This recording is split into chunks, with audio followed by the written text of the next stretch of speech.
బైబిల్ను వాళ్ళు తెరిచి చూడొచ్చు, ఎవరిని ఒకరు చదవచ్చు. 103వ కీర్తన 103వ కీర్తన 2వ వచనము. ఎవరిని ఒకరు చదవండి. 103వ కీర్తన 2వ వచనము. యెహోవాను సన్నుతించుము, ఆయన చేసిన ఉపకారములలో దేనిని మరువకుము. చాలా. ఇక్కడ దేవుడు ఒక అద్భుతమైన మాట రాయించాడు. భక్తుడు ఏమంటున్నాడంటే, నా ప్రాణమా యెహోవాను సన్నుతించుము, ఆయన చేసిన ఉపకారముల్లో దేనిని నువ్వు మరవకు అంటున్నాడు. దేనిని నువ్వు మరవకు అంటున్నాడు. ఎందుకు? దేవుడు చేసిన మేలు మర్చిపోతే ఏమవుతుంది? వెలుతురు లేకపోతే ఆ చోట ఏముంటుందంటే చీకటి ఉంటుంది. నువ్వు అవునన్నా కాదన్నా, నువ్వు ఒప్పుకున్నా ఒప్పుకోకపోయినా, నీకు ఇష్టం ఉన్నా ఇష్టం లేకపోయినా, వెలుతురు లేని చోట చీకటి ఉంటుంది. ఊపిరి పీల్చుకోవటం మర్చిపోతే గుండె ఆగిపోతుంది. నేను చాలా బిజీగా ఉన్నాను, చాలా అలసిపోయాను, నాకు టైం లేదు, అందుకే నేను ఊపిరి పీల్చుకోవటము మర్చిపోయాను అని ఎవరు అంటారా? నువ్వెక్కడున్నా, ఏం చేస్తున్నా, ఎంత బిజీగా ఉన్నా ఏం చేస్తుంటావు? శ్వాస పీల్చుకుంటుంటావు, ఊపిరి పీల్చుకుంటావు. శ్వాస పీల్చుకోకపోతే, ఊపిరి తీసుకోకపోతే గుండె ఆగిపోతుంది. గుండె ఆగిపోతే చచ్చిపోతాం. చచ్చిపోయిన తర్వాత కుళ్ళిపోతాం. కుళ్ళిపోయిన తర్వాత కంపు కొడతాం. నువ్వు బ్రతకటానికి శ్వాస ఎంత అవసరమో, దేవునితో సంబంధము సహవాసం కలిగి జీవించటానికి కృతజ్ఞత అంత అవసరము. కృతజ్ఞత లేని వారి జీవితంలో దేవుడు ఉండడు. దేవుడు వారి జీవితంలో ఏ కార్యమో చెయ్యడు. కృతజ్ఞత లేకపోతే దేవుడు అసహించుకుంటాడు. వెలుతురు లేని చోట చీకటి ఏ విధంగా ఉంటుందో, కృతజ్ఞత లేని వారి జీవితంలో సాతానుడు ప్రవేశిస్తాడు. సైతాను దొంగ. వానికి ఇచ్చిన ఆ బిరుదు, వానికి ఇచ్చిన టైటిల్ ఏంటంటే వాడు దొంగ. ఏం దొంగిలిస్తాడు? అపవాది సైతాను మరి గద్దించు సింహము వలె ఎవరిని మింగుదామా, ఏ కుటుంబాన్ని నాశనం చేద్దామా, ఏ జీవితాన్ని బజారుకి లాగుదామని చెప్పి 24 గంటలు సంవత్సరం అంతా ఒకటి పనిచేస్తూ ఉన్నాడు. నీకు లేచిన కాంచి పనుకున్నంత వరకు చాలా పనులు. ఎందుకు ఈరోజు చర్చికి రాలేదమ్మా, ఎందుకు ఈరోజు పరిచర్లో కనబట్టలేదు అంటే, ఎక్కడన్నా టైం లేదన్న బిజీ. నువ్వు చాలా బిజీ. సైతాను నీకు చాలా పనులున్నాయి, అందుకు బిజీ. సైతానుకి ఒకే ఒక పని. ఏం పని అంటే నీ జీవితాన్ని నాశనం చేయాలా, నీ కుటుంబాన్ని నాశనం చేయాలా, నిన్ను నరకానికి ఈడ్చుకొని పోవాలా. అదే వాడి పని. మరి వాడికి దేవుడిచ్చినటువంటి ఆ యొక్క బిరుదు ఏంటిదంటే వాడు దొంగ. ఏం దొంగిలిస్తాడు? నీ ఇంట్లో బంగారాన్ని ఎత్తుకొని పోతాడా? లేదా నీ పట్టుచీరలు పట్టుకొని పోతాడా? లేకపోతే నీ యొక్క మరి ఇంకేదన్నా నీ దగ్గర విలువైంది దొంగిలిస్తా అంటే ఇవి ఏవి కావు. వానికి అవసరం లేదు. వాడు ముఖ్యంగా దొంగిలించేది ఏంటిది అంటే దేవుడి నీకు ఇచ్చిన శాంతి. హల్లెలూయా. దేవునికి ఇచ్చిన, దేవుడు ఏమన్నాడు? ఈ లోకమిచ్చే శాంతి కాదు, నా శాంతిని మీకు ఇస్తాను అన్నాడు. ఆ శాంతి ఇవ్వటానికి దేవుడు ఎంత ధర చెల్లించాడు అంటే శిలువలో రక్తమంతా కార్చాడు. మన కొరకు తన ప్రాణాన్ని అర్పించాడు. మరి తన ప్రాణం మన కొరకు పెట్టి తన యొక్క శాంతిని మనకి ఇచ్చాడు. సైతాను ముఖ్యంగా ఈరోజు దేవుని యొక్క పిల్లల నుంచి, దేవుని యొక్క ప్రజల నుంచి వాడు ఏమి దొంగిలిస్తున్నాడు అంటే దేవుడిచ్చిన శాంతిని, దేవుడిచ్చిన సమాధానాన్ని, దేవుడిచ్చిన సంతోషాన్ని వాడు దొంగిలిస్తూ. శాంతి లేకపోతే అక్కడ ఏముంటుందంటే అశాంతి ఉంటుంది. శాంతి లేని చోట ఉండేది అశాంతి.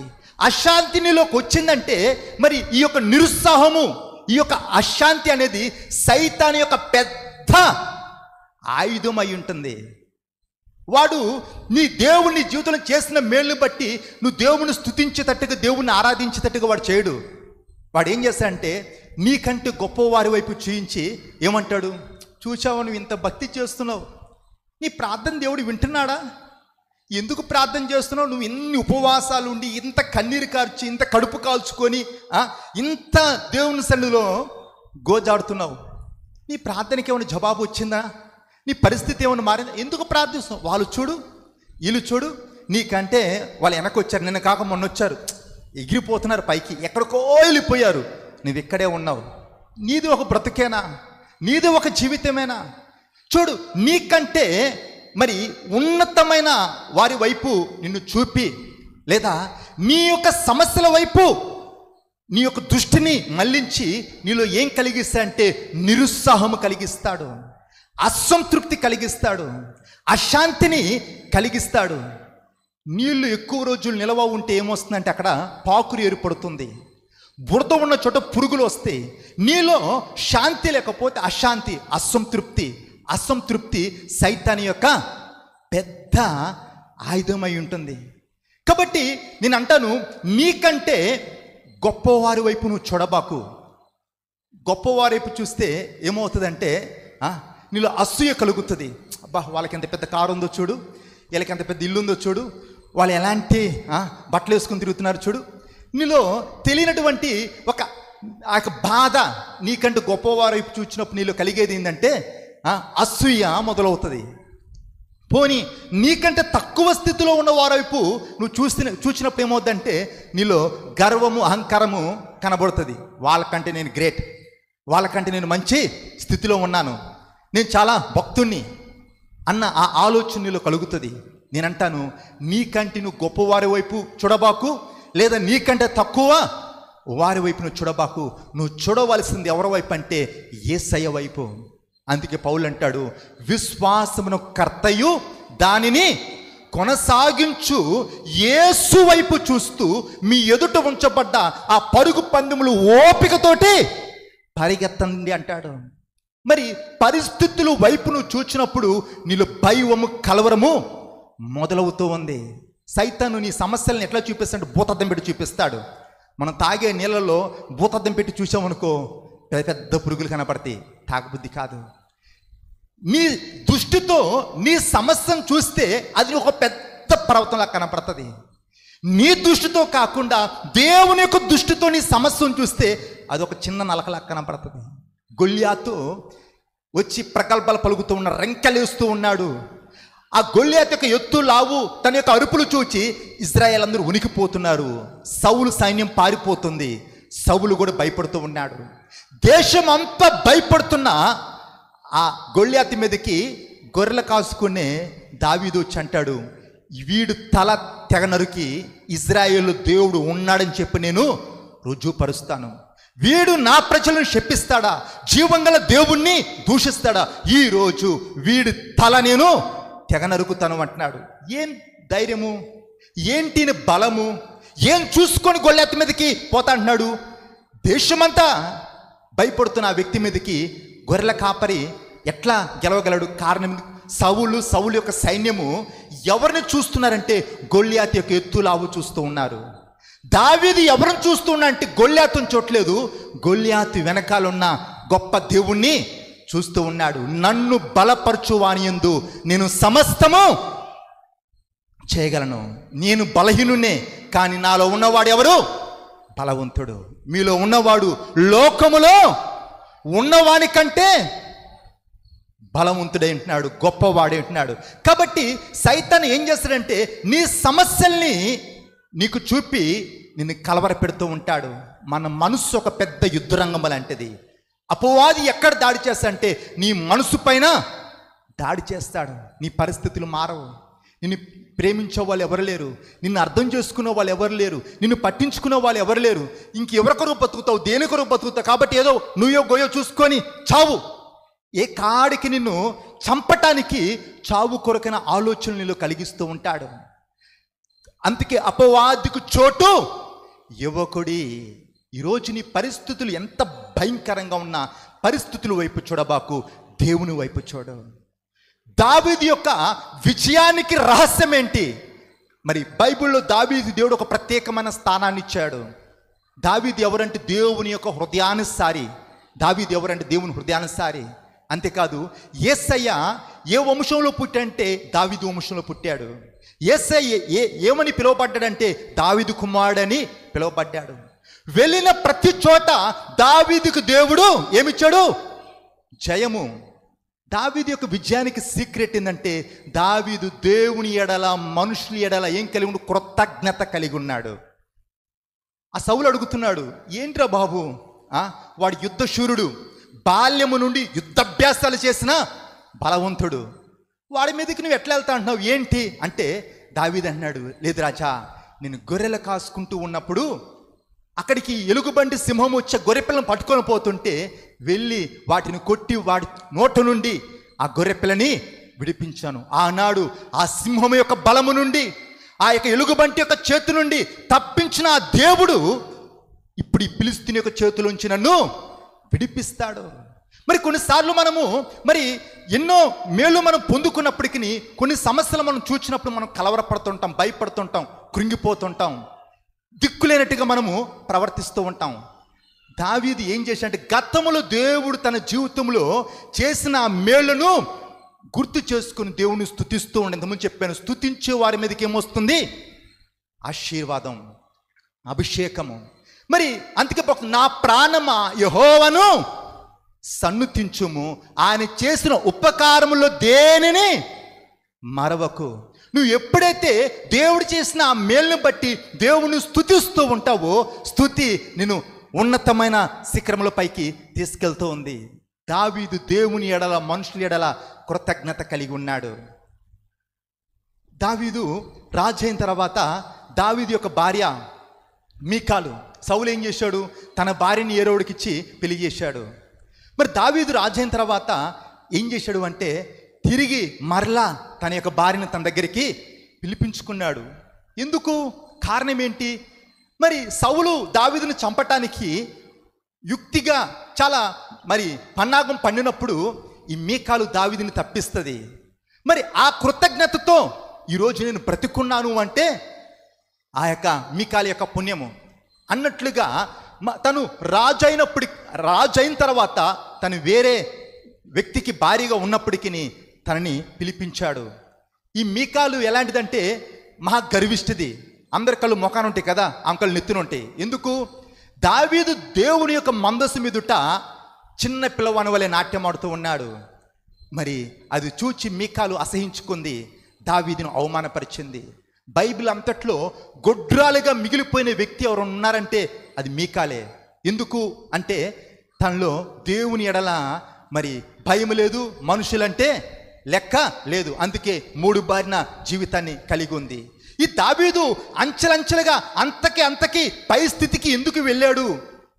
అంచెలంచెలుగా ఏ విధంగా దీవించబడ్డాడు అంటే దేవుని ఎడల, మనుషుల ఎడల దావీదు కృతజ్ఞత కలిగి ఉన్నాడు. మరి ఈరోజు ఉన్న వాటిని బట్టి దేవుణ్ణి స్తుతిస్తే లేని ఆశీర్వాదాలు దేవుడు మనకి అనుగ్రహిస్తాడు. కానీ మనం ఏం చేస్తాం? ఉన్న వాటిని పట్టించుకోము, లేని వాటి కొరకు ఏడుస్తూ ఉంటాం. మనం చేసే పెద్ద తప్పు ఏంటంటే దేవుడు ఇచ్చిన వాటిని మనము పట్టించుకోము, లేని వాటి కొరకు ఏడుస్తూ ఉంటాం. ఒక వ్యక్తి మందిరంలోకి వెళ్ళి మోకరించి దీర్ఘ ప్రార్థన చేస్తున్న, ప్రభా నిన్ను నమ్ముకొని ఇన్నేళ్ళు అయిపోయింది, ఇన్ని ఉపవాసాలు ఉన్నాను, ఇంత కానుకిచ్చాను, ఇంత పరిచర్య చేస్తున్నాను, కానీ నువ్వు నాకేమి ఇచ్చావు? నిన్ను కాక మొన్న వచ్చినాడు, వాడి ఇంటి మీద ఇల్లు కట్టాడు, కార్లు కొంటా ఉన్నాడు, ఆస్తుల మీద ఆస్తులు కూడపడతా ఉన్నాడు, వాడికి అది ఉంది, వీడికి ఇది ఉంది, నాకు ఏదుందో ప్రభు అని చెప్పి ఏడుస్తూ ప్రార్థిస్తున్నాయంట. ఆ వ్యక్తి పక్కనే మరొక వ్యక్తి మోకరించి ప్రార్థిస్తూ ఉన్నాయట, ప్రభా నాకు మంచి ఆరోగ్యం ఇచ్చావు, నీకు వందనాలు, అన్నిటికంటే ముఖ్యంగా నువ్వు నాకు గొప్ప రక్షణ ఇచ్చావు, నన్ను నీ సొత్తుగా చేసుకున్నావు, నీ కుమారునిగా నన్ను అంగీకరించావు, నీకు స్తోత్రాలు, పాడటానికి స్వరం ఇచ్చావు, చదవటానికి మంచి చూపిచ్చావు, నీ పరిచర్య చేయడానికి మంచి చేతులు ఇచ్చావు, నీకు వందనాలు, నీకు స్తోత్రం స్తోత్రం స్తోత్రం అని చెప్పి ఒకటే స్తుతిస్తున్నాయంట. ఈ పక్కన కూర్చున్నోడికి అసూయ పుట్టిందంట, ఎవడ్రా నాయన నా పక్కనే కూర్చొని మరి ఇంత స్తుతి స్తుతి స్తోత్రం స్తోత్రం అని చెప్పి ఒకటే గొంతుకొచ్చిన మేకలాగా అరుస్తూ ఉన్నాడు, ఇంతకీ ఎవడ్రా బాబు అని చెప్పి కళ్ళు తెరిచి చూస్తే ఆ వ్యక్తి ఎవరు అంటే 2 కాళ్ళు లేని వ్యక్తి అంట.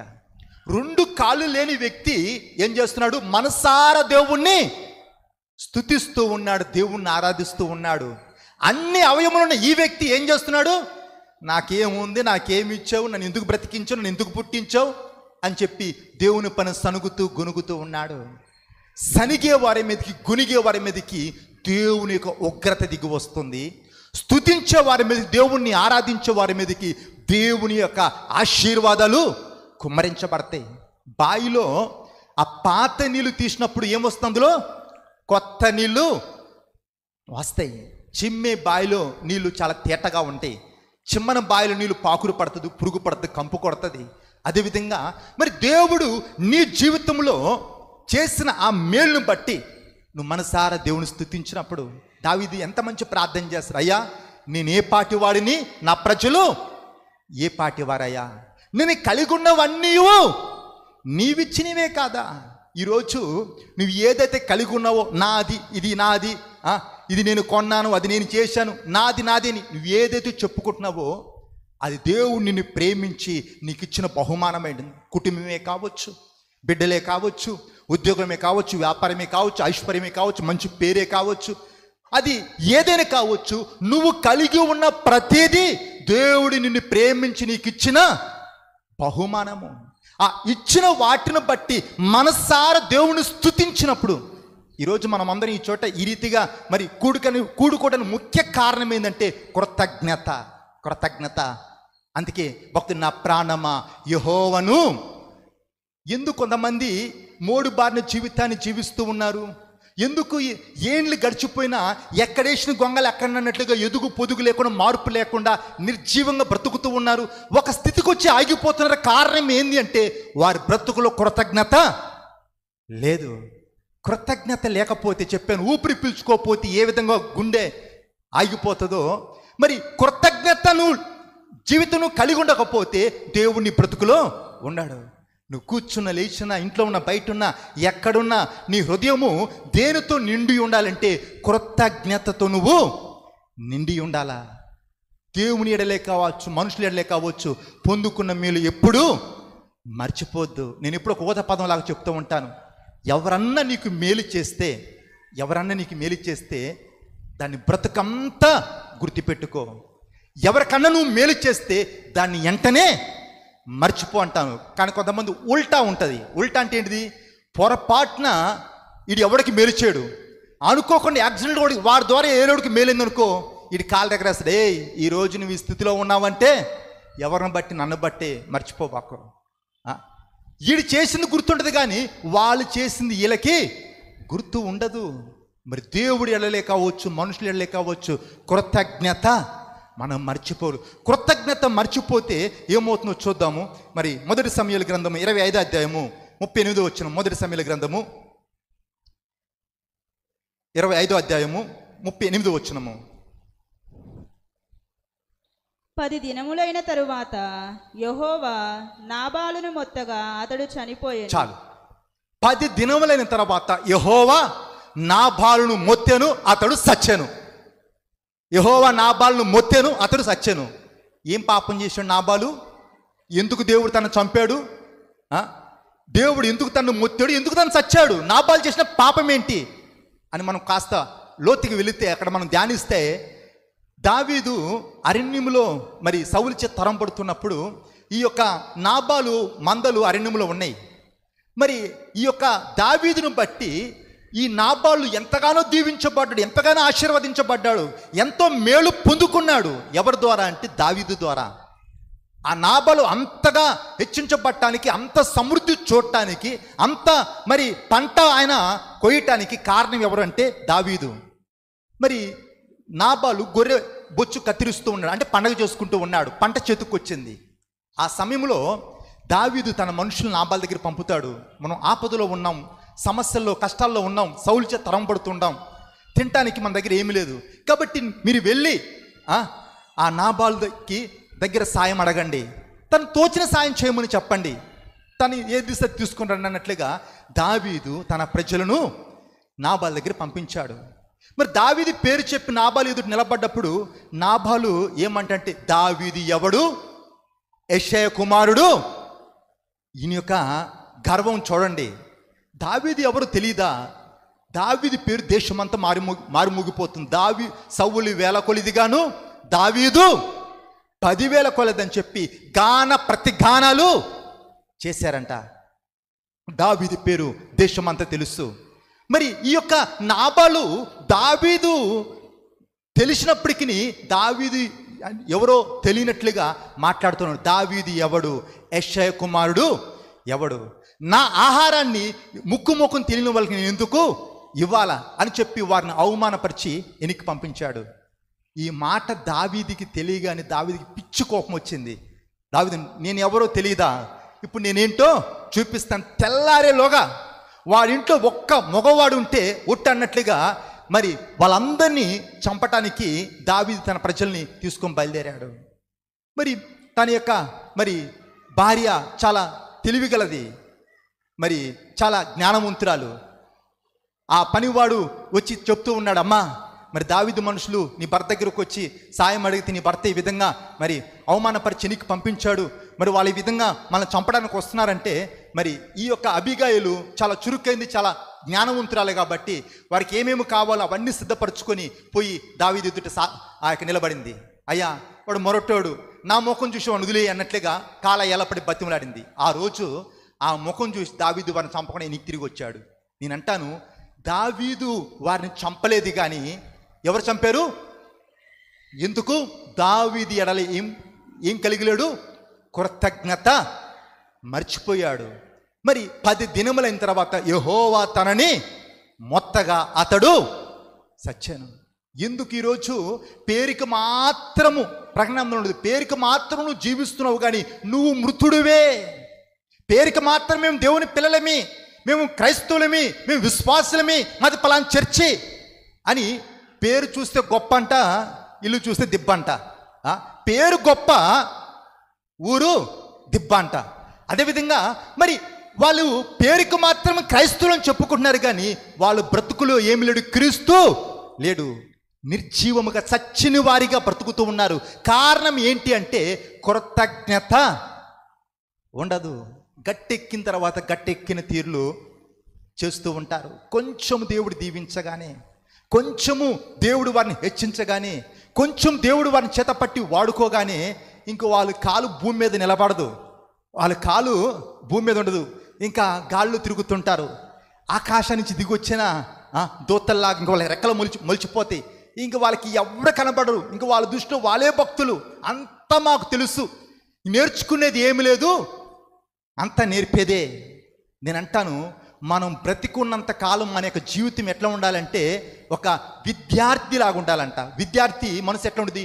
నేర్చుకునే ఆ ఆలోచన, తెలుసుకునే ఆ ప్రయత్నం చేస్తూ ఉంటాడు. మన బ్రతుకు ఈ భూమి మీద ఉన్నంత కాలం ఎట్లా ఉండాలంటే ఒక విద్యార్థిలాగా ఉండాలా. మనం చనిపోయిన తర్వాత మన జీవితం ఏ విధంగా ఉండాలంటే ఒక ఉపాధ్యాయునిగా ఉండాలా. నువ్వు ఉన్నంతకాలం నువ్వు ఒక విద్యార్థివే. నువ్వు భూమి మీద ఉన్నావంటే ఇంకా రూపులోకి మారేది ఉంది. నువ్వు భూమి మీద ఉన్నావంటే ఇంకా దేవుని గురించి నువ్వు తెలుసుకునేది ఉంది. కాబట్టి అందుకు దేవుడు నిన్ను భూమి మీద ఉంచాడు. అన్నము ఉడికిన తర్వాత పొయ్యి మీద ఉంచము, ఉడక ముందు దించము, ఉడికిన వెంటనే దించేస్తాం. అదేవిధంగా మరి చెట్టుకు పండు పండిన వెంటనే తెంచేస్తాం, తెంచకపోతే పాడైపోతుంది. నువ్వు సిద్ధపడి ఉంటే దేవుణ్ణి తన సన్నిధికి తీసుకుంటాడు. ఇంకా నువ్వు భూమి మీద ఉన్నావంటే అర్థమైంది, ఇంకా నువ్వు నేర్చుకునేది ఉంది. కృతజ్ఞత కలిగి ఉండాలి. కొంతమంది నేర్చుకునే ఆ స్వభావం ఉండదు. అంతా మాకు తెలుసు, ఇంక మేము నేర్చుకునేది ఏం లేదు, నేర్పేదే ఉన్నది అన్నట్లుగా గర్వానికి అహంకారానికి వాళ్ళు గురవుతూ ఉంటారు. ఒక అతను 30 రూపాయలు ఇచ్చి 3 ఇంగ్లీష్ ముక్కలు నేర్చుకున్నాయంట. 30 రూపాయలు ఇచ్చి ఈ మధ్య 30 రోజులకే ఇంగ్లీష్ అంతా నేర్పుతామని చెప్పి అక్కడక్కడ బోర్డులు పెడతా ఉన్నారు. మరి ఒక బుక్ ఇచ్చి 30 రోజుల్లో మొత్తం ఈ బుక్ చదివితే 30 రోజులు మీకు ఆ భాష అంతా వస్తుందని చెప్తూ ఉన్నారు. సరే, నేను 30 రూపాయలు ఇచ్చి 3 ఇంగ్లీష్ ముక్కలు నేర్చుకుని ఏమని ఎస్, నో, రైట్, ఈ 3 మాటలు నేర్చుకొని ఈయన అనుకున్నాడు, ఇంకా ఇంగ్లీష్ అంతా నాకు వచ్చేసింది, ఇంకెక్కడికి వెళ్ళిన ఇంగ్లీష్ని దంచేద్దాం, ఇంగ్లీష్ని ఎరగతేద్దాం అనుకున్నాడు. వాడు ఉన్న చోట దొంగతనం జరిగిందంట. దొంగతనం జరిగితే పోలీసులు వచ్చి వాడిని అడిగారంట, అరే ఇక్కడ దొంగతనం జరిగింది, మరి ఆ దొంగతనం నువ్వే చేసావా అని అడిగారంట. వాడనంట ఎస్ అన్నాడంట. అరే దొంగలు ఎవరు అడగని ఒప్పుకోరు కదా, వీడు అడగని ఒప్పుకుని చూస్తే పాపం అమాయకుల్లా కనపడుతున్నాడు, మరి వదిలిపెట్టాలా అన్నాడంట. నో అన్నాడంట. సరే స్టేషన్కి వస్తావా అన్నాడంట. రైట్ అన్నాడంట. స్టేషన్ తీసుకెళ్ళి వాళ్ళ స్టైల్లో ఉతికితే దండం పెట్టి చెప్తున్నా, అయ్యా నేను 30 రూపాయలు ఇచ్చి 3 ఇంగ్లీష్ ముక్కలు నేర్చుకున్నాను, నాకేం తెలీదు బాబు అని చెప్పి ఏడుస్తున్నా అంట. కొంతమంది కొంచెం దేవుడు దీవించగానే కళ్ళు నెత్తికి ఎక్కుతాయి, ఇంక చిన్న పెద్ద ఇంకా భయం భక్తి గౌరవం ఏం ఉండదు, ఇంకా తిరుగుతూనే ఉంటారు. వాడెవడు ఈడెవడు, వాళ్ళు ఉంటే ఏంది లేకుంటే ఏంది, ఎంత అంటే ఇంక దేవుని ఎడల భయం ఉండదు, సేవకులంటే లెక్క ఉండదు, గౌరవం ఉండదు, గర్వాంధులయ్యి చేయకూడని పనులు వాళ్ళు చేస్తూ ఉంటారు. మరి ఇక్కడ నాబాలుని మరి దేవుడు ఎందుకు మొత్తాడు అంటే దావీదు ఎడల కృతజ్ఞత మరిచినందుకు దేవుడు తనని చంపాడు.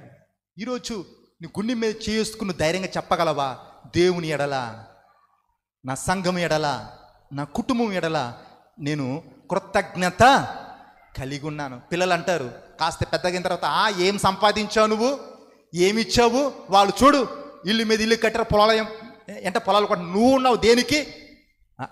వాళ్ళు కొరకు రెక్కలు ముక్కలు చేసుకొని వాళ్ళ యొక్క రక్తాన్ని చెమటగా మార్చుకొని కళ్ళకు ఒత్తులేసుకొని వాళ్ళే ప్రాణం అనుకొని వాళ్ళని పెంచి పెద్దగా చేస్తే ఆ తల్లిదండ్రుల యొక్క కష్టము వాళ్ళ యొక్క ప్రయాసాలకి గుర్తుకు రాదు. ఆ యొక్క ఏమంటారంటే బియ్యములో రాయిని ఏర్పడేసినట్లుగా తీసిపడేస్తూ ఉంటారు. తల్లిదండ్రుల పిల్లలు కృతజ్ఞత కలిగి ఉండరు. లేదా ఆ భర్త భార్య ఎడల కృతజ్ఞత కలిగి ఉండడు. ఆ భార్య ఇంటి పని వంట పని అంతా చేసి ఎట్టి చాకరీ చేసి అలసిపోయి ఇంట్లో ఉంటే ఆ భర్త, ఏం చేసావు, తిరిగి కూర్చుంటున్నావు, నేను చూడు ఎంత కష్టపడి సంపాదిస్తున్నాను, ఆయన సంపాదించాలంటే ఈ ఇంట్లో చేయాలి కదా, ఈమె సాయం చేయకుండా ఈమె సహకరించకుండా ఆయన ఏం సంపాదిస్తాడు? ఆ భార్య యొక్క కష్టాన్ని భర్త గుర్తెరగడు, సూటిపోటి మాటలతో అవమానపరుస్తూ ఉంటాడు. కొంతమంది భార్యలు ఉంటారు, ఆ భర్త ఇంకా కుటుంబమే సర్వం అనుకున్న కుటుంబం కొరకు, పిల్లల కొరకు రాత్రి అనక పగులనక ఎండనక వాననక జీవితాన్ని ధారపోసి ప్రాణాన్ని ప్రాణంగా పెట్టి మరి ఎంతో కష్టపడి సంపాదిస్తూ ఉన్నావు పనికిమానుడు. ఆయన చూడు ఎంత పెద్ద పట్టుచీర తీసుకొచ్చాడు, ఆ పక్క ఉండి మెడ నిండా చూడు ఎంత బంగారం మెరిసిపోతుందో, నువ్వు నా కనీసం నా మెల్ల నీ ముఖానికి నా మెల్ల ఒక తాడని చేయించావా, ఎందుకు నీ బ్రతుకు, నీది ఒక బ్రతుకు. చూడు ఆయన చేయగలిగింది చేస్తూ ఉన్నాడు. ఆ భర్త ఎడల ఈ భార్య కృతజ్ఞతగా ఎందుకు వాళ్ళ బతుకులు తెగిపోయిన గాలిపట్టాల్లాగా కనబడుతుంటే, ఎందుకు కుక్క ఇస్త్రాకులాగా ఉంటాయి అంటే దేవుని ఎడల మనుషుల ఎడల కృతజ్ఞత కలిగి ఉండరందుకే. నీ జీవితంలో కృతజ్ఞత మర్చిపోతే దేవుడు నీతోటి ఉండడు. నాబాలుని దేవుడు ఎందుకు చంపాడు అంటే మరి దావీదు ఎడల కృతజ్ఞత మరిచినందుకు. అపోస్తుల కార్యము 12:21 అపోస్తుల కార్యము 12:21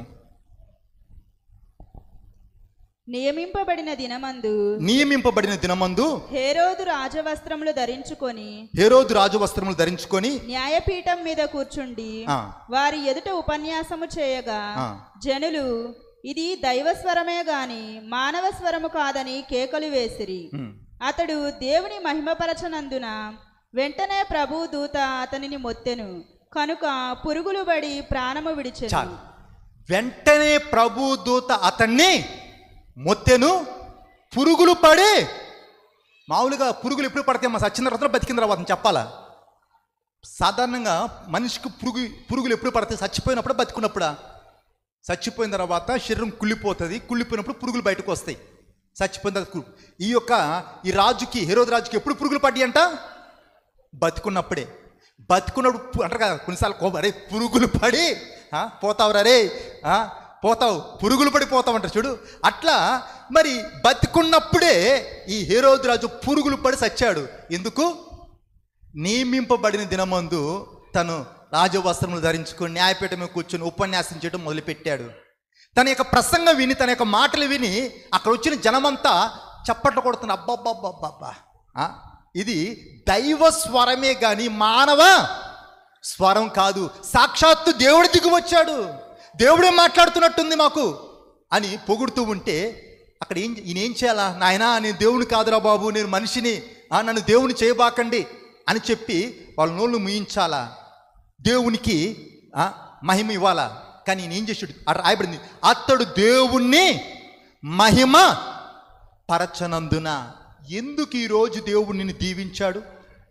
ఎక్కడో పుట్టి పెరిగిన నిన్ను, ఎక్కడో మారుమూల ప్రాంతాల్లో నిన్ను, ఎందుకు దేవుడు అంచెలంచెలు దేవుడిని నీ స్థితి తీసుకొచ్చాడు? ఎందుకు నశించిపోతున్న నిన్ను వెతికి రక్షించాడు?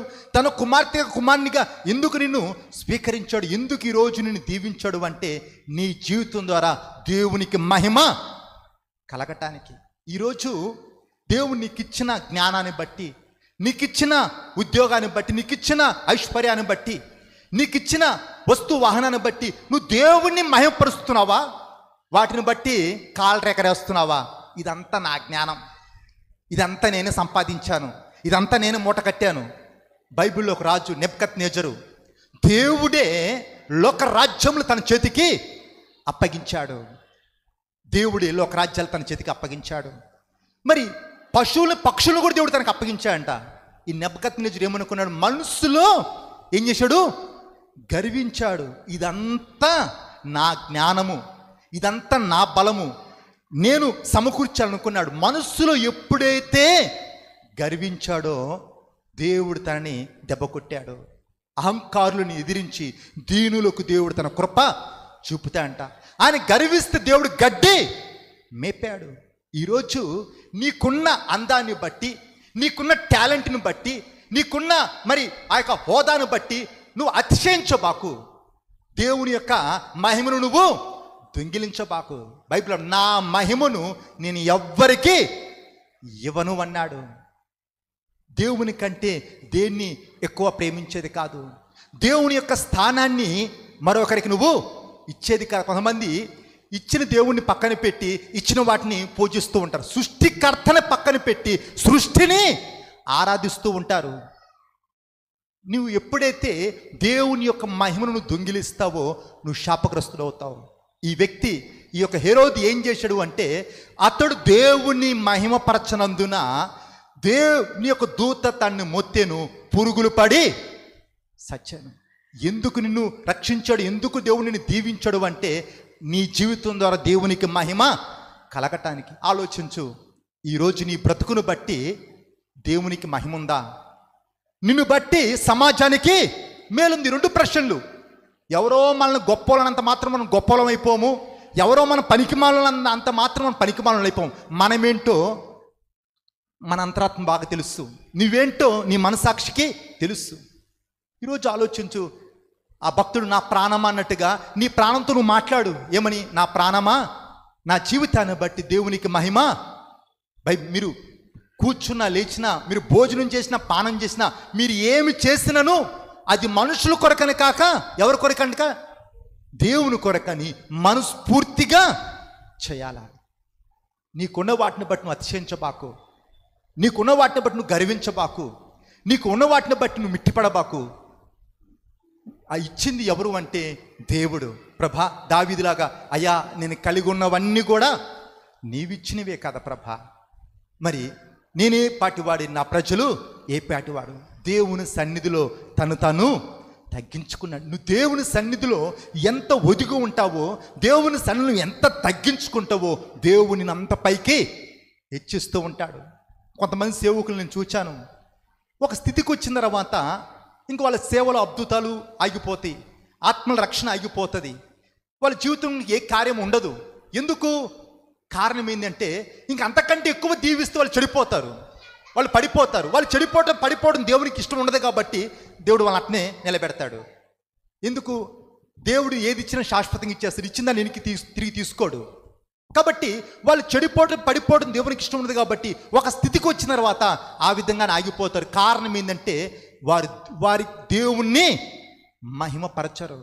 ఈరోజు నీకున్న దాంతో నువ్వు దేవుణ్ణి మహిమపరచేవానిగా, దేవుణ్ణి ఘనపరచేవానిగా, దేవుణ్ణి ఆరాధించేవానిగా ఉంటావా, లేక నీకిచ్చిన వాటిని బట్టి నువ్వు మిట్టిపడుతున్నావా? బైబిల్లో మాట, శూరుడు తన యొక్క శూరువుని బట్టి కానీ, జ్ఞాని తన యొక్క జ్ఞానాన్ని బట్టి కానీ, ఐశ్వర్యవంతుడు తనకున్న ఐశ్వర్యాన్ని బట్టి అతిశయించొద్దంట. మరి దేని యందు అతిశయించాలంటే భూమి మీద కృప చూపుచు నీతి న్యాయములు జరిగించు దేవుణ్ణి నేనే అని నన్ను పరిశీలనగా తెలుసుకున్నట్టు యందు అతిశయించమన్నాడు. ఈరోజు నీ అతిశయము, నీ ఆనందము నీకున్న ఆస్తిపాస్తులు ఎందుకు కాదు కానీ నీకు దేవుడిచ్చినటువంటి ఆ యొక్క రక్షణ బట్టి దేవుణ్ణి కలిగి ఉన్నందుకు దేవుళ్ళు ఆనందించు, దేవుని స్తుతించి. ఈ వ్యక్తి దేవుణ్ణి మహిమపరచనందున దూత మొత్తెను పురుగులు పడి సత్యను. కొంతమంది మాకున్నంత అందం ఇంకెవరికి లేదు, మాకున్నంత స్వరం ఇంకెవరికి లేదు, మేము చేసిన ఉపవాసాలు ఇంకెవరు చేయలేదు. అన్నిటికంటే భయంకరమైన ఆత్మీయ గర్వం. నాశనానికి ముందు గర్వమును, పడిపోవటానికి ముందు అహంకారమైన మనస్సు. ఏ పాటి వారమే పనుకుంటే తిరిగి లేచేది నమ్మకం తక్కువ. ఉదయం చూసిన సాయంత్రానికి కనిపించట్లేదు, ఇంట్లో కాలు బట్టి పెడితే ఇంటి తిరిగి రావట్లేదు, ఏ క్షణం ఏమొద్దో తెలియదు. కాబట్టి వీటిని బట్టి నువ్వు అతిశయించకుండా దేవుని బట్టి నువ్వు సంతోషించు. ఈరోజు నువ్వు కలిగి ఉన్న ప్రతి దాని ద్వారా దేవునికి మహిమ. నువ్వు నిలబడితే దేవునికి మహిమ కలగాల. నువ్వు మాట్లాడితే ఇతరులకి, కొంతమంది మాట్లాడితే పుండి మీద కారం చల్లినట్లు ఉంటుంది, కొంతమంది నోరు తెరిస్తే కొంపలు తగలబడిపోతుంటాయి. అగ్గిపెట్టి లేకుండానే, పెట్రోల్ పోయకుండానే వీళ్ళు నోరు తెరిస్తే చాలు కొంపలు తగలబడిపోతుంటాయి. నీ మాటల్లో దేవుని యొక్క జీవము కనబడాలి, నీ మాటల్లో ఆదరణ కనబడాలి. నువ్వు మాట్లాడుతూ కుటుంబాలు కట్టబడాలా, నువ్వు మాట్లాడుతూ బతుకులు మారాలా. ప్రార్థించు, ఏమని? ప్రభా, నా జీవితం ద్వారా నీకు మహిమ కలగాల, ఇతరులకి మేలు కలగాల. నేను ఉదయం లేవగానే ఇదే ప్రార్థన చేసుకున్న, ప్రభా మరొక దినం నాకు ఇచ్చావు, నీకు వందనాలు. ఈ దినమంతా నన్ను నీ మహిమ కొరకు బ్రతికించు, ఇతరులకు మేలుకరంగా నన్ను నిలబెట్టు. మరి ఎప్పుడైతే ఈ యొక్క ఆశ మనం కలిగి ఉంటామో దేవుడు నీ ద్వారా తన కార్యాలు జరిగిస్తాడు. మరి ఆ యొక్క నాబాలు దావీదు ఎడల కృతజ్ఞత మరిచినందుకు దేవుడు మొత్తేడు అతడు తెచ్చాడు. ఈ యొక్క హేరోదు దేవుణ్ణి మహిమపరచినందున ఏమైంది? దేవుని దూత మొత్తాడు, పురుగులు పడి సచ్చాడు. అపోస్తుల కార్యము 5వ అధ్యాయము, అపోస్తుల కార్యం 5వ అధ్యాయం 3వ వచనము.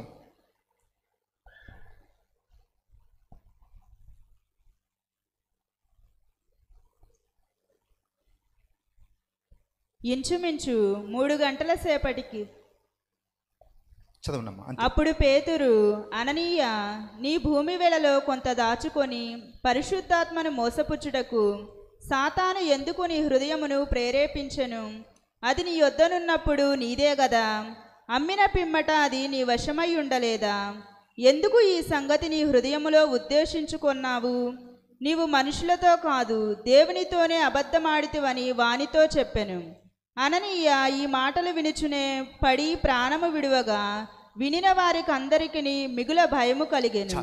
ఇక్కడ ఇద్దరు భార్య భర్తలు ఉన్నారండి, అననీయ సప్రాలు. ఎంత ఐక్యతో ఇద్దరికి! ఇంకా వాళ్ళ మధ్యలో ఉన్నంత ఐక్యత ఇంకెవరి మధ్యలో మనకు కనబడదు బైబిల్లో. ఏ విషయంలో? పనికిమాల విషయంలో. ఎందుకు? ఆ సంఘంలో చిన్నవాళ్ళు మొదలుకొని పెద్దవాళ్ళ వరకు వాళ్ళకి కలిగినది ఏది కూడా వాళ్ళది అనుకోకుండా దేవుని యొక్క పని కొరకు వాళ్ళకి కలిగింది తీసుకొచ్చి అపోస్తుల యొక్క పాదాల దగ్గర పెడతా ఉన్నారు, అపోస్తులకి పాదాల దగ్గర పెడతా ఉన్నారు. ఇదంతా వీళ్ళు చూస్తూ ఉన్నారు. చూసి వీళ్ళకి ఏమనిపించిందో, సిగ్గు అనిపించిందేమో, అరే వాళ్ళకు ఉన్నది అంతా తీసుకొచ్చి వాళ్ళ కాళ్ళ దగ్గర పెడుతున్నారు, మరి మనమేం చేయకపోతే వాళ్ళు ఏమనుకుంటారు, వీళ్ళు ఏమనుకుంటారు, అసలు ఆ పాస్టర్ గారు ఏమనుకుంటాడు, మనం కూడా ఏదో ఒకటి చేద్దాం. పులిని చూసి అంట నక్క వాత పెట్టుకుందంట. ఎందుకు? పులిని చూడగానే అన్ని జంతువులన్నీ పారిపోతూ ఉన్నాయి. ఈ నక్కకి ఆలోచన వచ్చింది, ఎందుకు నన్ను చూస్తే ఏది భయపడలేదు, దాన్ని చూసి అన్ని పారిపోతున్నాయి, దానికి నాకు తేడా ఏంది? దానికి 4 కాళ్ళు, నాకు 4 కాళ్ళు ఉన్నాయి, దానికి 2 చెవులు, నాకు 2 చెవులు, దానికి నాకు తేడా ఏంటి అని చెప్పి బాగా గమనిస్తే దానికి ఉన్నది ఏంది, దీనికి లేనిది ఏంటంటే దానికి ఒంటి నిండా మచ్చలు ఉన్నాయంట, చారలు ఉన్నాయంట. దీనికేమో మచ్చలు లేవు పాపం. ఓహో ఇంతేనా? ఆ సార్లు ఉన్నందుకు అన్ని పారిపోతున్నాయి, ఆ మచ్చలు ఉన్నందుకు అది చూసి అన్ని పారిపోతున్నాయి, నాకు ఏం లేనందుకు ఏది భయపడలేదని చెప్పి ఒక ఎర్రటి చువ్వ బాగా కాల్చి ఊళ్ళంతా వాతలు పెట్టుకుందంట. వాతలు పెట్టుకుంటే ఇప్పుడు ఏమైంది? అటు పులి కాలేదు, ఇటు నక్క కాలేదు. ఏమైందంటే రోగం వచ్చినా నక్క అయింది. మరి ఎదుటోడు తొడకోసుకున్నాడని చెప్పి నువ్వు మెడకోసుకుంటూ పోయేది నీ ప్రాణమే. మరి ఈ యొక్క అననీయ సప్రాలు ఏం చేశారు? అందరూ ఏమో చేస్తున్నారని చెప్పి వీళ్ళు కూడా ఏదో చేయాలని చెప్పి వాళ్ళకున్న భూమి అమ్మారు. అమ్మిన దాంట్లో అంత తీసుకొచ్చి పెట్టలే, దాంట్లో కొంత దాచుకొని అమ్మ అంతా ఆయనకి ఇస్తే మళ్ళీ నెక్స్ట్ మన పిల్లల పరిస్థితి ఏంటి, మనం ఎట్లా బ్రతకాలి, మన ఆధారం ఏంటి, మనకున్నది ఇదే కదా అని చెప్పి మరి ఏం మాట్లాడుకున్నారో తెలియదు. కానీ ఆ భూమి అమ్మిన దాంట్లో ఒక మూట ఇంట్లో పెట్టుకుని ఇంకో మూట తీసుకుని వచ్చారు. తీసుకొచ్చి బిల్డప్ ఎట్లా ఉంది, ఉన్నదంతా ఇదే, ఉన్నదంతా తీసుకొచ్చి ఆడ పెడుతున్నట్లుగా పోజు కొట్టారు. పేతురు డైరెక్ట్గా అడుగుతున్నాడు, అననీయ నీ భూమి ఇంతకి అమ్మావా?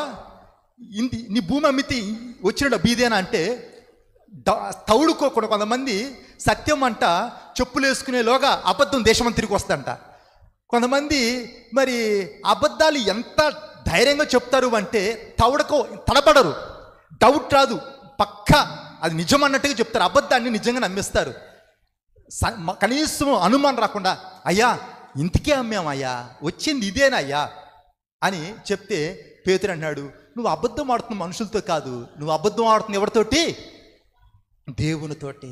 నువ్వు పరిశుద్ధాత్మను మోసపుచ్చుతున్నావు, పరిశుద్ధాత్మను దుఃఖపరుస్తున్నావు, పరిశుద్ధాత్మతో నువ్వు ఆటలాడుకుంటున్నావు అని ఆ మాటలు చెప్తుండగానే అక్కడనే ఇప్పుడు చచ్చాడు. చచ్చిన వాళ్ళు మోసుకొని పోయారు. ఇది భార్యకి తెలియదు. భార్య లోపలికి వచ్చింది. అదే మాట భార్యను అడిగితే ఈ భార్య కూడా అదే రీతిగా చెప్తుంది. ఏమని? అవునయ్యా అంతకే అమ్మాము, ఇంతే వచ్చిందంటే ఆమె అక్కడనే చచ్చింది. వీళ్ళు ఏం పాపం చేశారు? కారణం ఏంటి అంటే దేవుడు వారికి ఇచ్చినది ఏం చేశారంటే వాళ్ళు దాచుకున్నారు. ఇజ్రాయేల్ ప్రజలకి ఏ నాటి మన్నా ఆనాడు ఇస్తూ వచ్చాడు. దేవదూతలు తినే ఆహారాన్ని దేవుడు వారికి ఇచ్చాడు. దేవుడు చెప్పాడు, ఏ నాటి మన్నా నాడ సమకూర్చుకోండి, కానీ దాన్ని దాచుకోవద్దంటే వీళ్ళకి అతి తెలివి ఎక్కువ కదా, అతి తెలివి.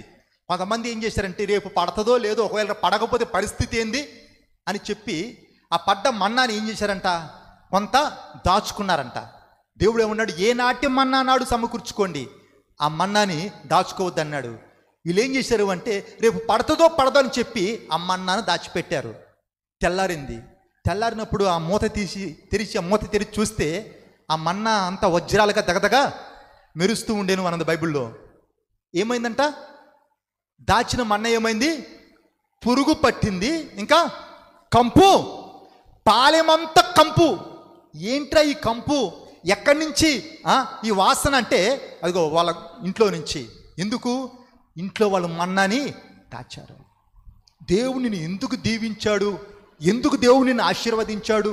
ఎందుకు దేవుడు నిన్ను అంత ఉన్నతమైన స్థితిలో నిలబెట్టాడు అంటే నీ గొప్పలు చెప్పుకోవటానికి కాదు, నీ స్వార్థం కూడా నువ్వు బ్రతకడానికి కాదు. ఎందుకు అంటే నువ్వు అనేక మందికి ధారాళంగా ఇవ్వటానికి.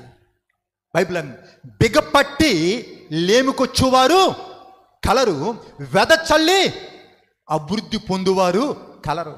కొన్ని సంఘాల్లో కొంతమంది జీవితాలు చూస్తే భయంకరమైన పేదరికం, భయంకరమైన దరిద్రం, ఇంకా దరిద్రానికి కేరపడ్రస్లాగా ఉంటారు వాళ్ళు.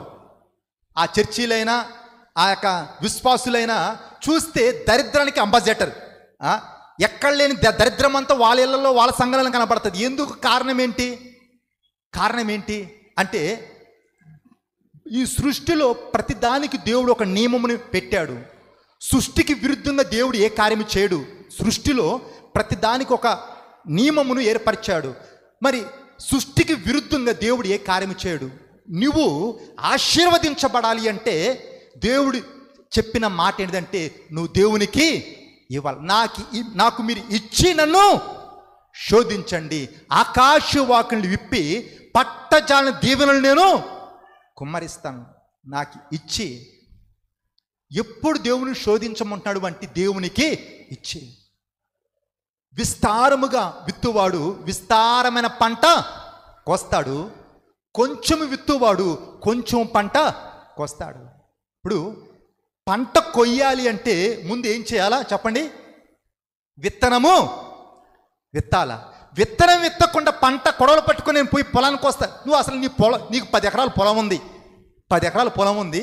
ఆ పొలంలో నువ్వు విత్తనం ఏం చల్లలేదు. సంవత్సరం తర్వాత అందరూ వాళ్ళు పంట కోసుకుని ఇంటికి వస్తున్నారు. నాకు కూడా పొలం ఉంది, 10 ఎకరాలు ఉందని చెప్పి కొడవలు పట్టుకొని పోయి కొయ్యాలంటాడు. ఏమైనా ఉంటుందా? ఎందుకు ఉండదు? 10 ఎకరాల భూమి ఉంది కదా, అందరూ పంట ఇంటికి తెచ్చుకున్నారు కదా, మరి నువ్వు ఎందుకు తెచ్చుకోవట్లేదు? కారణం ఏంటి?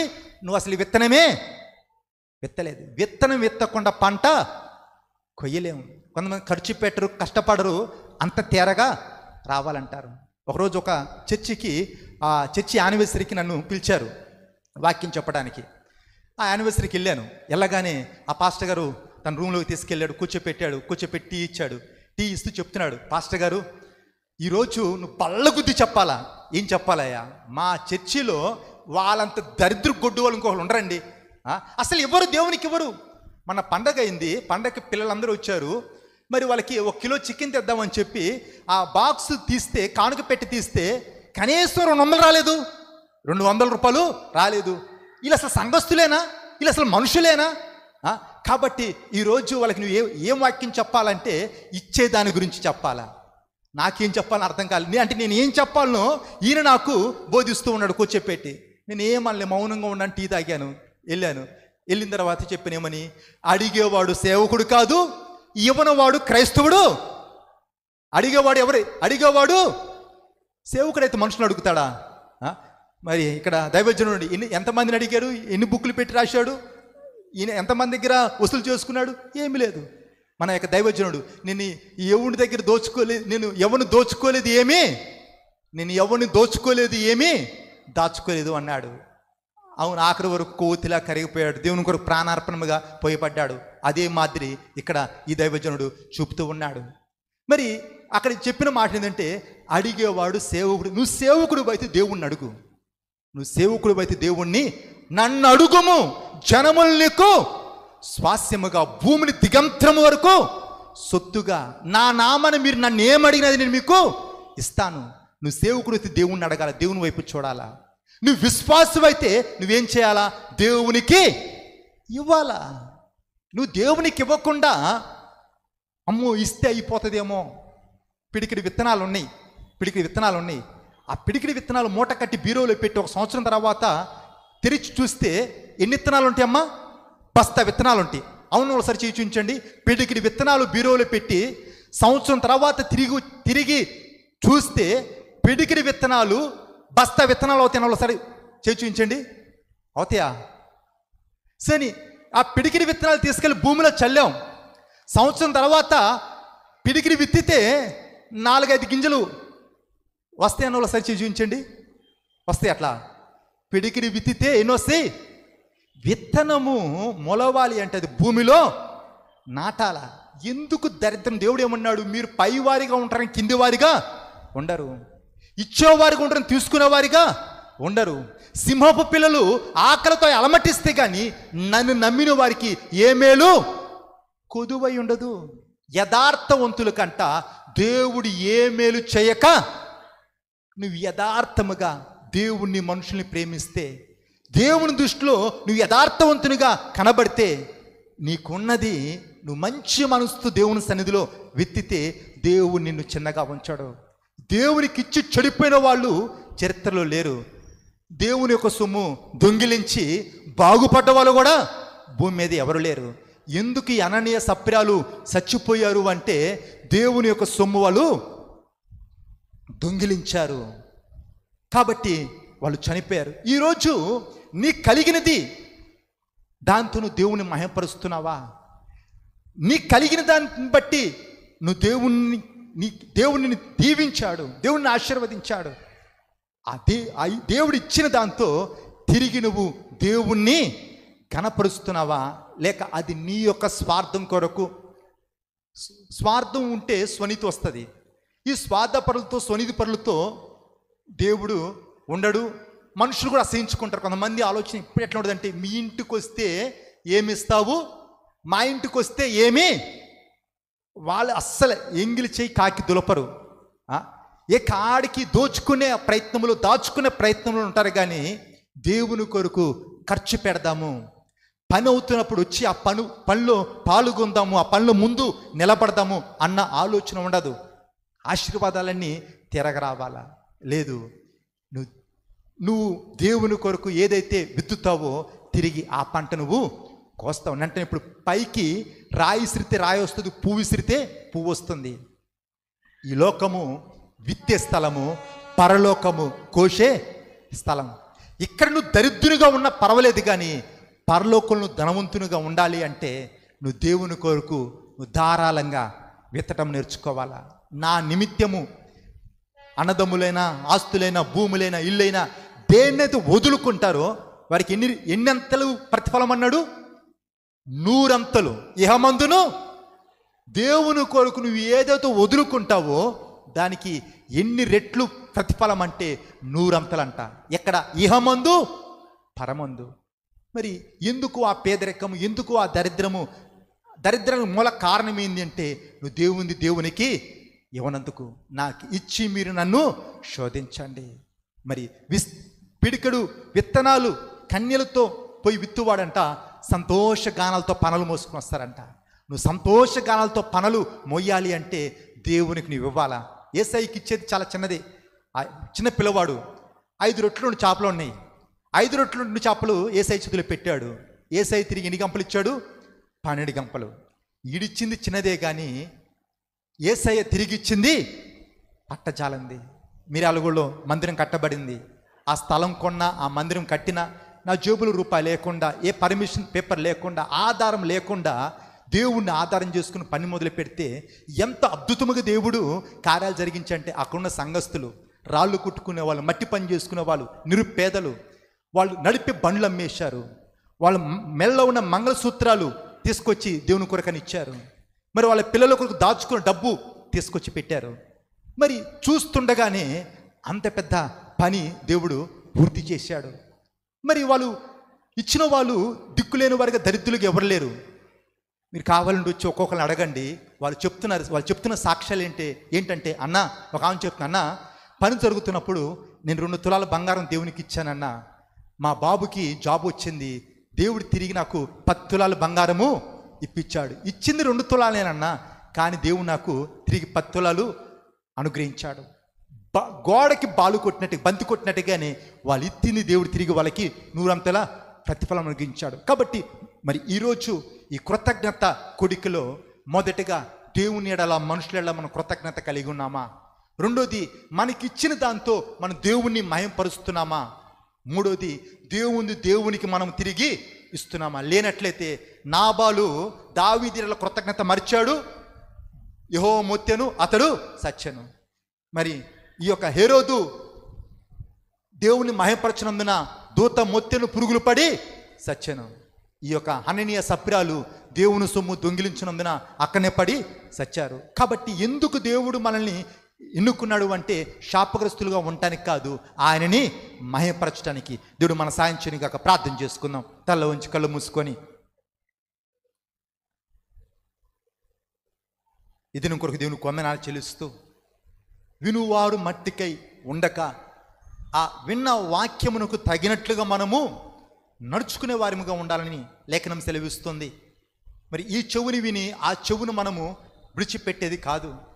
భక్తుడు అంటున్నాడు, నా ప్రాణమా యెహోవాను సన్నుతించుము, ఆయన చేసిన ఉపకారముల్లో దేనిని నువ్వు మరవకు. మరి నిజముగా దేవుడు చేసిన మేలు గుర్తు చేసుకుంటే నువ్వు దేవుణ్ణి స్తుతించకుండా, దేవుణ్ణి ఆరాధించకుండా నువ్వు మౌనంగా ఉండలేవు. ఎందుకంటే మనకంటే బలవంతులు, మనకంటే జ్ఞానవంతులు, మనకంటే ఐశ్వర్యవంతులు ఈ దినము లేరు. కరోనా టైంలో ఎంతోమంది ఆకుల్లాగా రాలిపోయారు. ఈరోజు నువ్వు నేను మనమందరము బ్రతికున్నాం, బాగున్నాము, ఆయన సన్నిధిలో సజీవులుగా ఉన్నాము అంటే అది మన ఎడల దేవుని దయ, ఆయన కృప అయి ఉంటుంది. దేవుడు ఏమిచ్చాడు అంటే నీకు ఊపిరిచ్చాడు. దేవుడు ఏమిచ్చాడు అంటే నీ కొరకు తన యొక్క ప్రాణాన్ని ఇచ్చాడు. దేవుడు ఏమిచ్చాడు అంటే నీ కొరకు తన యొక్క రక్షణ ఇచ్చాడు. కాబట్టి దేవుని ఎడల, మనుషుల ఎడల నువ్వు కృతజ్ఞత కలిగి ఉన్నావా? కృతజ్ఞత లేకపోతే దేవుడు అసహించుకుంటాడు. 10 మంది కుష్ఠరోగులను బాగు చేస్తే తిరిగి ఒక్కడే వచ్చాడు. మిగతా 9 మంది మర్చిపోయారు. దేవుడు నొచ్చుకున్నాడు. మిగతా 9 మంది ఎక్కడా అని దేవుడు బాధపడ్డాడు. ఈరోజు ఆలోచించు. ఏదో వచ్చాం పోయామన్నట్టు కాకుండా ఒక్కసారి ఆత్మవిమర్శ చేసుకుందాం. బైబిల్ రాయబడింది, మనకి మనం తీర్పు తీర్చుకుంటేనంట దేవుని యొక్క తీర్పు నుండి, దేవుని యొక్క శిక్ష నుండి మనము తప్పించబడతామంట. ఎందుకు నువ్వు దీవించబట్టలేదు, ఎందుకు నువ్వు ఆశీర్వదించబట్టలేదు అంటే దేవుని ఎడల, మనుషుల ఎడల కృతజ్ఞత మర్చిపోయావేమో. పేరుకి మాత్రం నువ్వు క్రైస్తవుడివి, పేరుకి మాత్రం నువ్వు మందిరానికి వస్తున్నావు, కానీ నీ బ్రతుకులో ఏం మార్పు కనబట్టలేదంటే నువ్వు ఆత్మీయంగా నిర్జీవంగా నువ్వు ఉన్నావేమో. కృతజ్ఞత మర్చిపోయినందుకు, కృతజ్ఞత లేనందుకు ఏండ్లు గడిచిపోయినా ఎక్కడేసిన గొంగలు అక్కడన్నట్లుగా నీ బ్రతుకు కనబడుతుందేమో. ఒకవేళ నువ్వు కృతజ్ఞత మర్చినట్లయితే దేవుని దగ్గర క్షమాపణ అడుగు. అవును ప్రభా, నా తల్లిదండ్రుల ఎడల, నా భార్య ఎడల, నా భర్త ఎడల, మరి ముఖ్యంగా సంఘం ఎడల, కాపురి ఎడల, అయ్యా కృతజ్ఞత కలిగి జీవించడానికి నాకు సహాయం ఇచ్చేయి.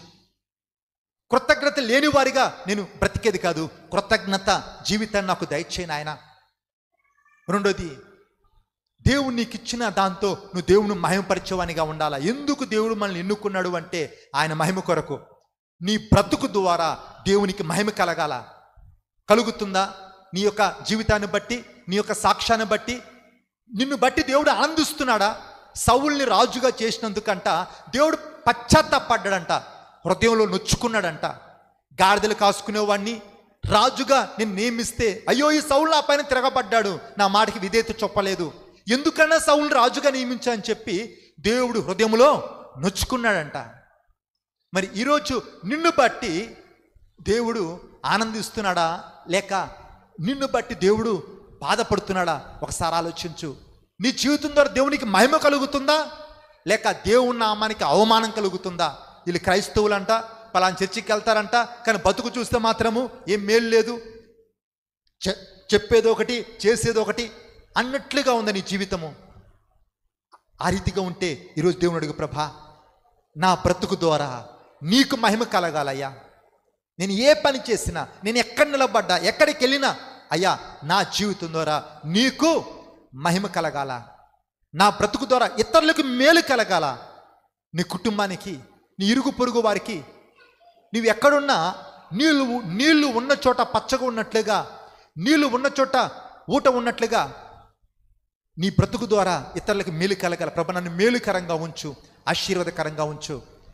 మూడోది, ప్రభ నాకు ఇచ్చిన దాంతో తిరిగి నీ యొక్క పనిలో వాడటానికి నాకు సహాయం చేయి. కొంతమంది ఎంత పిసినారతనంగా ఉంటారంటే దేవునికి ఎవరు, దేవుని సొమ్ము దొంగిలిస్తూ ఉంటారు. అందుకే శాపం అంటున్నాడు దేవుడు, అందుకే శాపం అంటున్నాడు.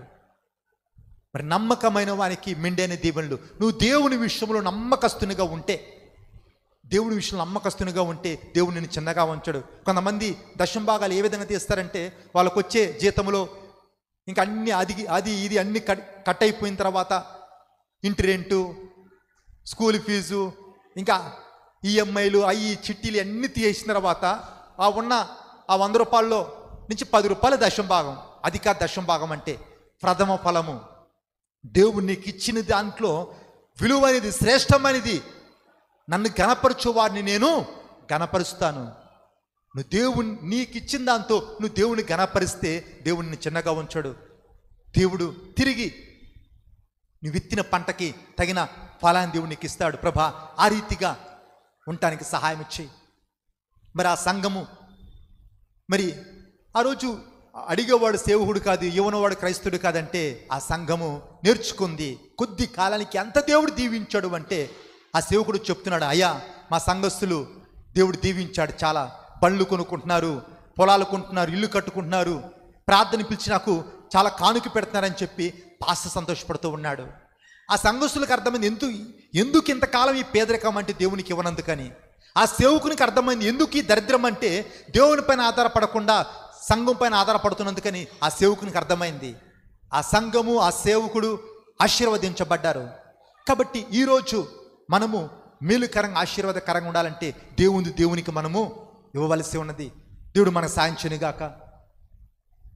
ముగింపు ప్రార్థన చేసుకుందాం. మహాపరిశుద్ధుడా, మహోన్నతుడు, నీకు వందనములు. ఈ దినము కొరకు, ఈ సమయం కొరకు నీకు స్తోత్రములు ప్రభా. అయ్యా ఇచ్చిన వాక్కును బట్టి నీకు వందనాలు నాయన. విత్తబడ్డ వాక్యము తండ్రి విన్న ప్రతి ఒక్కరిలో నా దేవా బహుగా ఫలించినట్లు కృప చూపవలసిన వేడుకున్నాను అయ్యా. మనుషుల ఎడల అయ్యా, మరి ముఖ్యంగా నీ ఎడల నా తండ్రి కృతజ్ఞత కలిగి జీవించడానికి, మాకిచ్చిన వాటితో ప్రభా నిన్ను మహిమపరచడానికి, మాకిచ్చిన వాటితో ప్రభా నీ యొక్క పరిచర్యలు నా తండ్రి అయ్యా నాయన ధారాళముగా ఖర్చు పెట్టడానికి నా దేవా కృప చూపవలసిందిగా ప్రార్థిస్తున్నాను. నా తండ్రి ఎందరైతే నాయన విరిగి నలిగిన హృదయముతో నీ సన్నిధి వెతుక్కుంటూ నీ రెక్కలడికి వచ్చున్నారో, వచ్చిన ప్రతి ఒక్కరు దర్శించవలసిందిగా ప్రార్థిస్తున్నాను. వారికున్న బంధకాల నుంచి, వారికున్న సమస్యల నుంచి, వారికున్న భయం నుండి నాయన విడుదల దయచవలసింది వేడుకుంటున్నానయ్యా. ఈ లోకము లోకమిచ్చే శాంతి కాదు కానీ నీ పరిపూర్ణమైన శాంతిని, సమాధానం నాయన, నెమ్మదిని నా తండ్రి ప్రతి బిడ్డకు నువ్వు దయచేయవలసిందిగా వేడుకుంటున్నాను దేవా. నీ నామమును బట్టి గొప్ప కార్యములు తలపెట్టడానికి, గొప్ప పనులు పూనుకోవడానికి నాయన అయా ఈ యొక్క ప్రార్థనలు ఏకీభవించిన ప్రతి ఒక్కరికి నా తండ్రి నువ్వు సహాయం చేయవలసిందిగా ప్రార్థిస్తున్నాను. నీ గుప్పులు ఇప్పిన తండ్రి ప్రతి జీవి కోరిక తీర్చి దేవుడు గనుక ఇక్కడ ప్రతి ఒక్కరు హృదయం వాంఛను నాయన నీ చిత్తానుసారంగా సఫలపరచవలసిందిగా వేడుకున్నానయ్యా. మరి ముఖ్యంగా తండ్రి వారికి ఉన్న నాయన ప్రతి విరోధాన్ని, ప్రతి శత్రుత్వాన్ని, శత్రు యొక్క ప్రయత్నాలన్నింటినీ చెదరకొట్టవలసిందిగా, అన్ని వైపుల శాంతిని, సమాధానము నాయన, నెమ్మదిని నా తండ్రి దయచేయవలసిందిగా వేడుకుంటున్నాను. మరి ముఖ్యంగా తండ్రి అయా సత్యమును బట్టి, తన యొక్క కుటుంబాన్ని బట్టి నీకు స్తోత్రములు ప్రభా. అయా ఈ ప్రాంతాన్ని ప్రేమించి, అయా ఈ ప్రజలను ప్రేమించి, ఈ ప్రాంతాన్ని యొక్క నా తండ్రి అయా ఆయన సేవకుని నా తండ్రి తీసుకొచ్చి ప్రభా మనుషులు ఆశ్చర్యపడినట్లు, శత్రువులు సిగ్గుపడినట్లు, అయా మానవ జ్ఞానానికి అందరి రీతిగా అంచెలంచెలు దీవిస్తున్న విధానం బట్టి నీకు స్తోత్రములు, వందనములు నాయన. ప్రత్యేకంగా కుటుంబం కొరకు నా తండ్రి అయా దాసుని కొరకు ప్రార్థిస్తున్నాను నాయన. నీ కృపకులు దీవించి నీ నామాన్ని బట్టి గొప్ప చేయవలసిందిగా అయా నా తండ్రి దేశమంతా, లోకమంతా ప్రభా నీ చేతిలో బలమైన ఆయుధముగా, నీ నోటి బురగని స్వరముగా వాడుకొని అయా కుటుంబం ద్వారా, యొక్క జీవితం ద్వారా తండ్రి మీరే ఉన్నత మహిమ పొందవలసిందిగా ప్రార్థిస్తూ, మరి ముఖ్యంగా దినపు దీవులు, ఆశీర్వాదములు ఆయన కూర్చున్న ప్రతి ఒక్కరి దయచేయవలసిందిగా వేడుకుంటూ, మమ్మల్ని మా కలను సమస్తమును కూడా నీ బలమైన స్థాన కృపలస్థానికి అప్పగించుకుంటూ కొద్దిమల్లి యేసుక్రీస్తు నామములో ప్రార్థిస్తున్నాను తండ్రి. ఆమేన్.